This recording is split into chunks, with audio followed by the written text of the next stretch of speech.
guys, back here for another episode of The Yes. Wrap. We do have to make a confession today, though.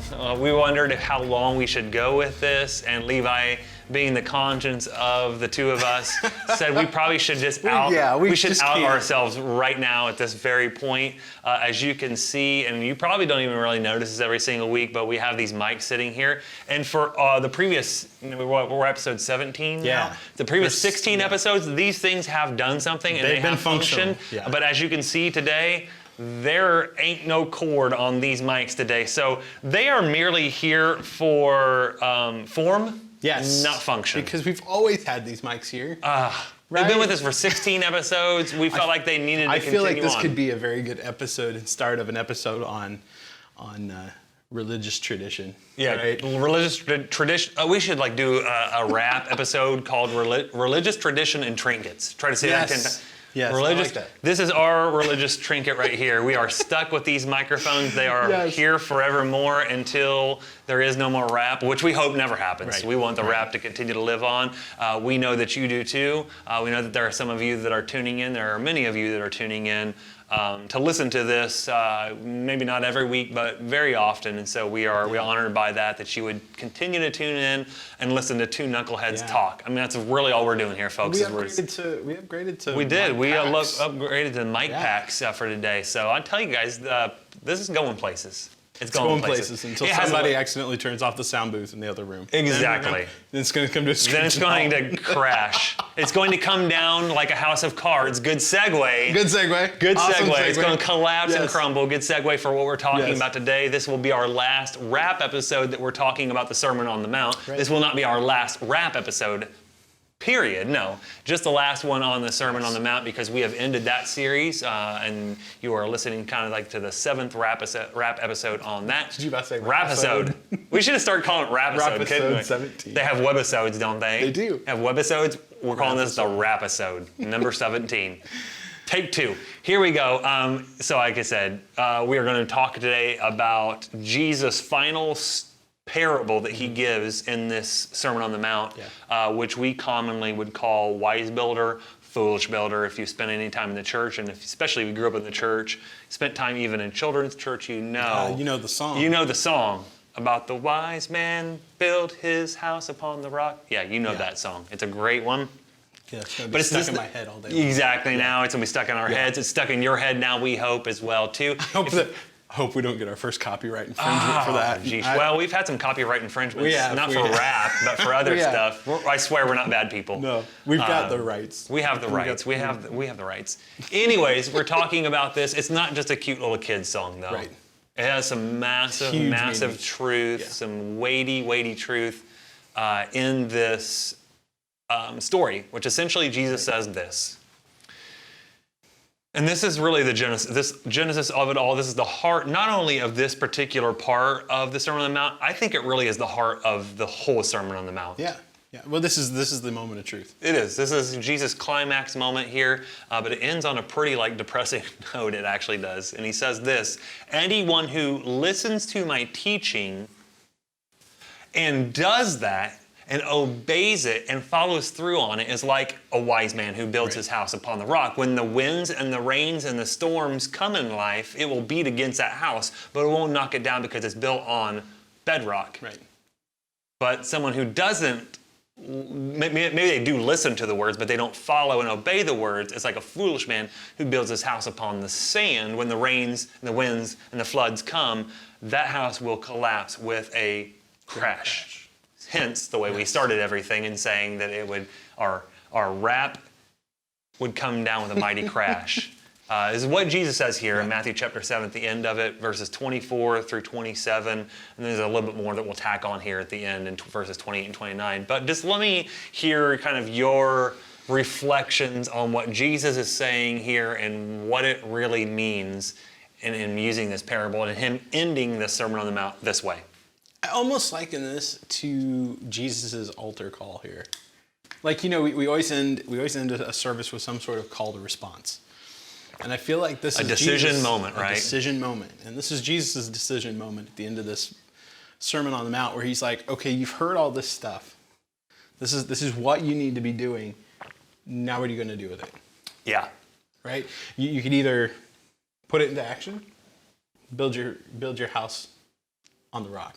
Yeah, build your life on that, Right.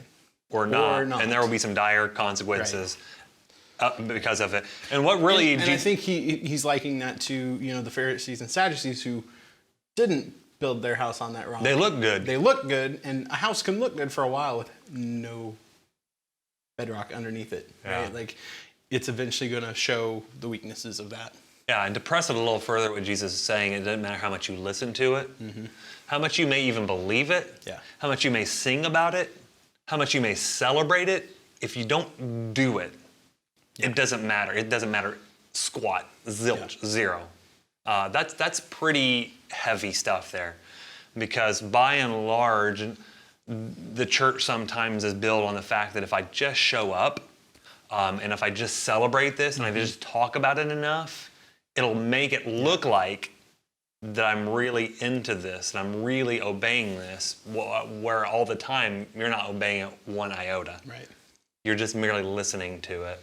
I'm convinced that really, and I said this the other day, really convinced that if you really look at Jesus' ministry, and specifically you look at the Gospels, so much of Jesus' ministry is about a call to a decision. Here at the end of the Sermon on the Mount, all throughout the Gospels, I mean, what is one thing that Jesus says over and over again to the people around him? Come, follow me. Yeah. And it wasn't just follow me in a sense of like just wander around with me and just watch what I do. It was follow me carried within an intrinsic call to do what I say. Right. Okay, now I'm going to show you.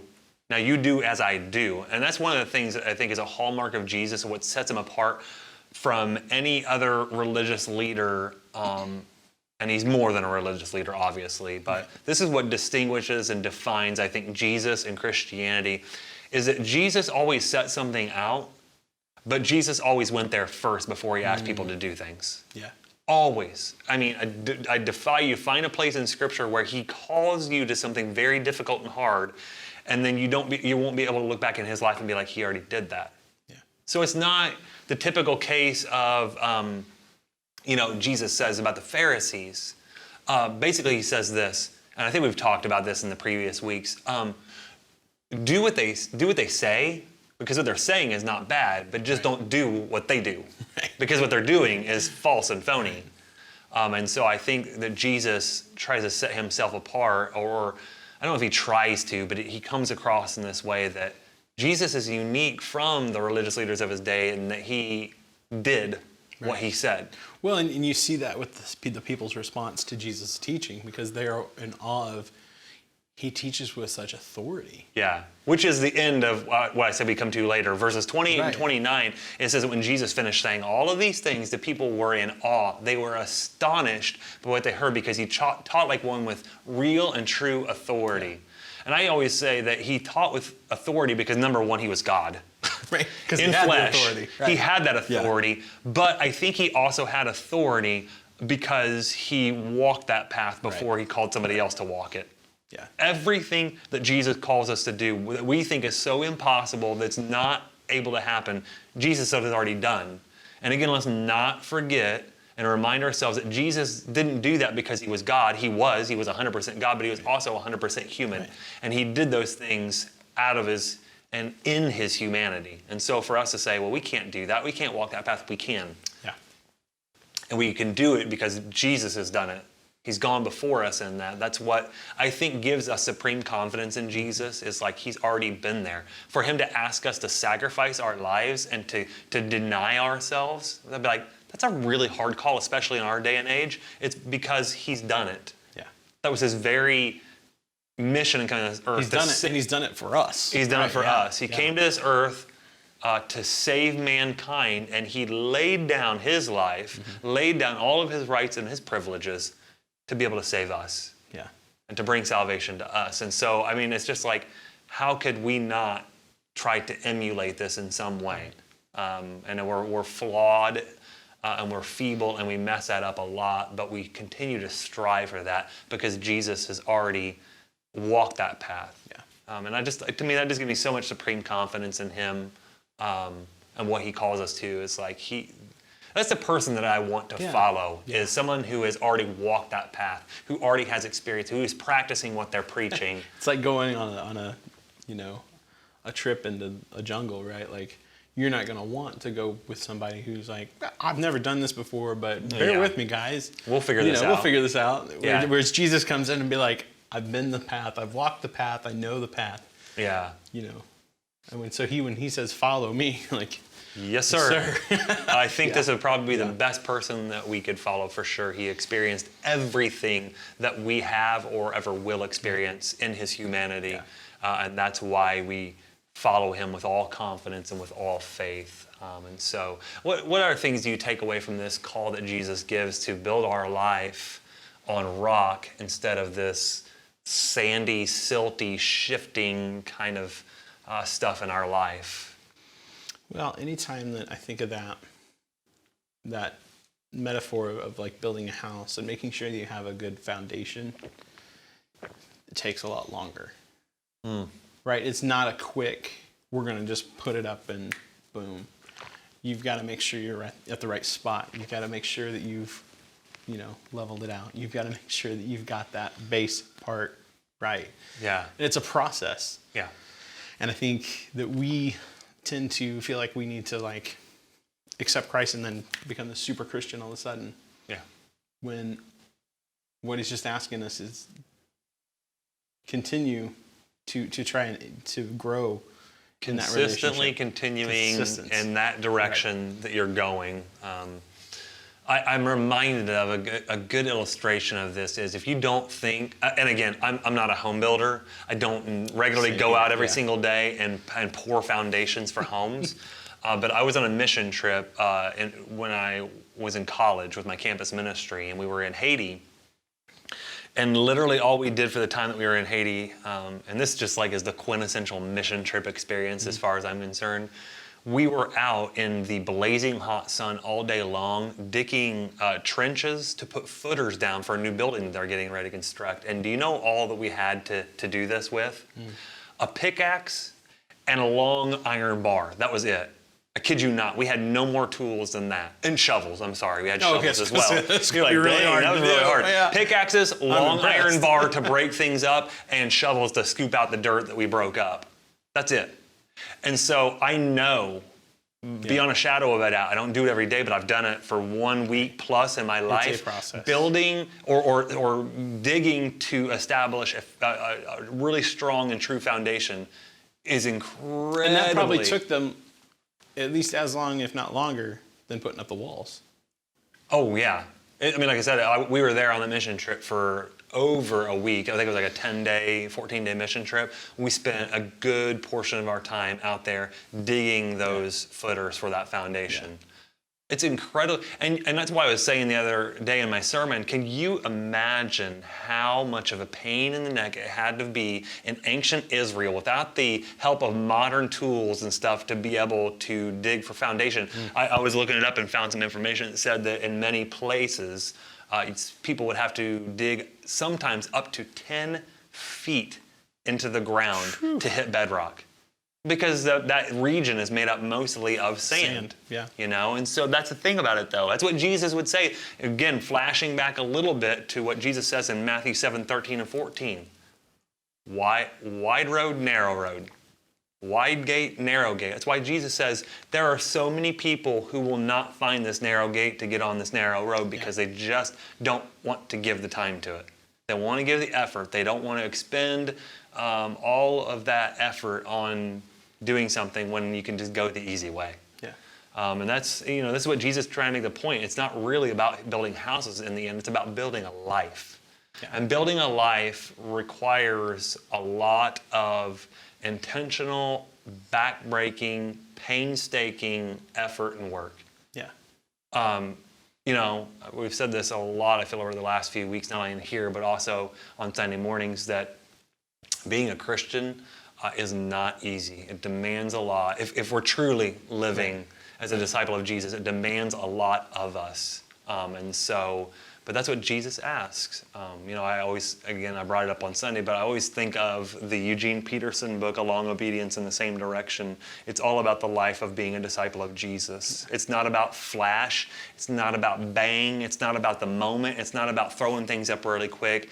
It's about this constant, consistent walk, and sometimes trudge. And sometimes crawling, is all we can do. But moving in that same direction, it's over a lifetime. And that's really what Jesus, I think, is talking about here in Matthew 7 as well, is we don't just throw up structures and buildings. We don't just throw things up hastily and just shoddy. We establish things, and we don't establish them on our own credentials and our own smarts and our own talents and our own abilities. We establish it only on the truth of Jesus Christ and His Word. That's our bedrock. That's bottom line, everything. I mean, if we miss that, we miss not only all of the Sermon on the Mount, but we miss all of Jesus' teaching. Yeah. I think it's very interesting to me. We'll come back with this next week. We're getting ready to start a sermon series on King Solomon. And his reign is just so very interesting. And the whole idea of the series is the rise and the fall of Solomon. And it's interesting to me, the very first week that we come out here for this Sunday is talking about the beginning of Solomon's reign and how careful his dad David was to establish him in obedience. And doing the exact same thing that we just left in the Sermon on the Mount. Yeah. Living your life and building it on the rock. And so I think it's so very interesting, we talk about this a lot, of how if we could truly see the Bible for all it is, that it is one interconnected, continuous story, we would see the Bible in a very different way. Yeah. And so I get very excited when that happens, when you preach one series and you end it. And I mean, really, the Sermon on the Mount and going to Solomon seems like two totally different things. It seems very disjointed. And especially when you go into a book like 1 Kings, you're like, oh, geez, here we go. Old Testament, we're going to talk about history stuff. Yeah. How could this possibly connect with the Sermon on the Mount? It does. It all goes together. It all is telling a story of what God is desiring out of us. And the thing that He wants most out of us are our hearts fully set on Him in obedience. Yeah. And that's how we glorify, and that's how we truly worship Jesus for all He is. And so just some really great stuff. Yeah. I really enjoyed this series on the Sermon on the Mount. If you enjoyed this series on the Sermon on the Mount, and you've seen a lot of these wrap episodes, or even caught our live stream on a Sunday morning, or maybe our service on a Wednesday evening, you really got something out of that. And really, there was something that just keeps right there lodged in your heart. If you haven't, go back and look on our YouTube channel. Yeah. They're all categorized in a nice little playlist. It's check nice. them out. We would love for you to do that. But if you gain something from that, and there's something specific that really, like I said, has stayed lodged in your heart and in your mind, just let us know. We'd love to hear about that and what that series kind of meant and how it challenged you and grew you. I know it did me. Yeah, I will never see the Sermon on the Mount the same way again. And in fact, I was kind of sad that we didn't get to hit every last little piece and part of it. There was a lot of stuff that we weren't able to get to in those 3 chapters over 7 weeks. And so, alas, in the future, we'll come back to it and maybe hit a little bit more of that stuff in the future. But we are incredibly grateful, like I said, that you have joined us once again. Whenever and wherever you're watching this, it may not be tonight, it may be today, it may be in the morning, it may be who knows when. But we hope this, again, is helpful for you, beneficial for you, and helps you to grow more to be like Christ. That's our hope and our goal and everything. Until we see you next time, have a great day and be blessed. I'll see you guys.